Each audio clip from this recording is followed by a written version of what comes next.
Hello students, so in this video I am going to explain about the combustion. Okay, combustion or burning are the same thing.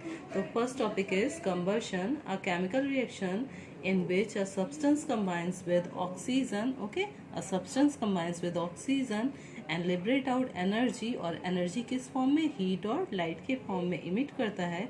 तो this process known as combustion और burning. Okay, जैसे कि आप कभी भी किसी भी piece of would को जब भी हम लोग बर्न करते हैं तो वो प्रोसेस भी क्या हो जाएगी, बर्निंग और कंबशन ही होगी, बिकॉज वो वुड बर्न होता है in the presence of atmosphere. Atmosphere में भी उसे कौन हेल्प करता है, oxygen. Okay, so simple, a combustion is a process by which any substance combines with atmospheric oxygen to liberate out heat और and sometimes light is known as combustion or burning.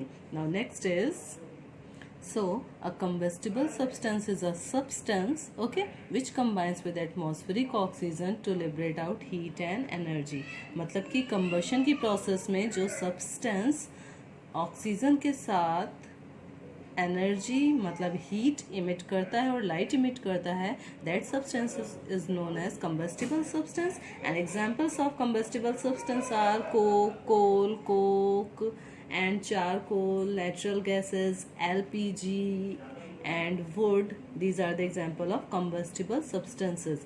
Now next is inflammable substances.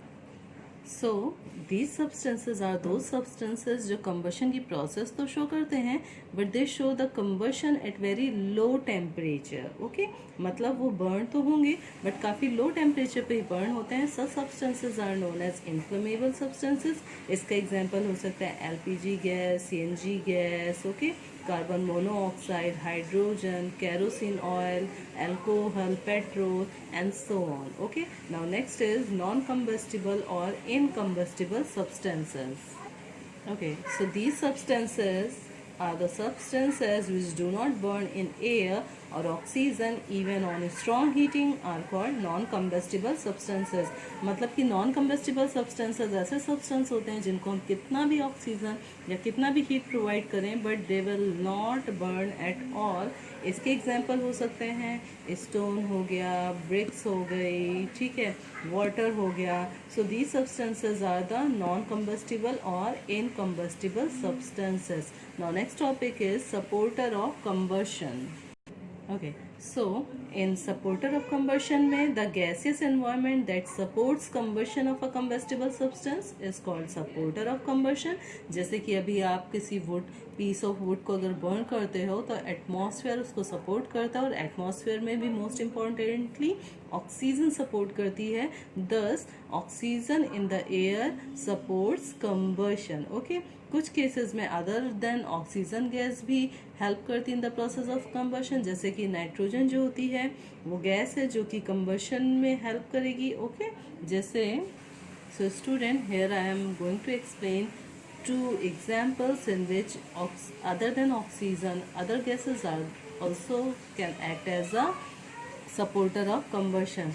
Like in this example, okay, when magnesium ribbon is burned, okay, when the burning of magnesium ribbon continues burning in the atmosphere of nitrogen, so nitrogen is also a supporter of combustion. Okay, now next one is इस example में जो chlorine होगी वो हो जाएगी supporter of combustion. तो इसमें है hydrogen gas burns in atmosphere of chlorine to form hydrochloric acid. Okay, so these are the few examples of combustion in the absence of air. Okay, alright class, so these are the few factors on which the rate of combustion depends. First one है size of the combustible particle, मतलब कि जो burn हो रहा है particle उसका size कैसे matter करता है for the rate of combustion. मतलब जितना छोटा particle होगा वो उतनी जल्दी burn होगा, ओके, और जितना बिगर पार्टिकल होगा वो उतना लेट बर्न होगा.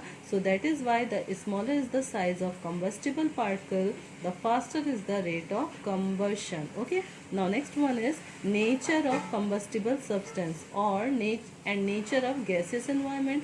अगर कंबस्टिबल सब्सटेंस इन्फ्लेमेबल सब्सटेंस है तो बहुत जल्दी बर्न होगा, like petrol, hydrogen gas and so on. Okay, the next one is nature of gaseous environment. अगर ऐसा गैसियस एनवायरनमेंट है जो कि कंबशन को सपोर्ट कर रहा है तब भी कंबशन काफ़ी हाई रेट से होगा. Okay, then last point is ignition temperature.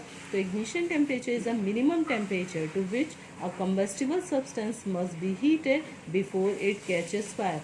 Means in simple words, ignition temperature is the temperature at which any combustible substance start burning. Okay, is known as ignition temperature. मतलब it is the minimum temperature at which any combustible substance start combustion. All right, now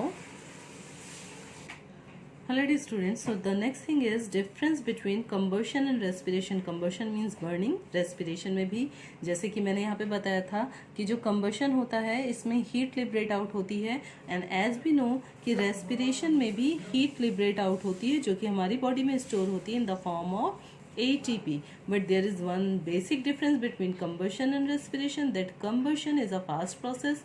जैसे भी हम लोग किसी भी paper में आग लगाते हैं उसे इग्निशन टेम्परेचर प्रोवाइड करते हैं तो दैट विल स्टार्ट बर्निंग और बहुत ही फास्ट वो बर्न करेगा. वेयर एज रेस्पिरेशन जो होती है वो स्लो प्रोसेस होती है. Combustion fast process, respiration slow process.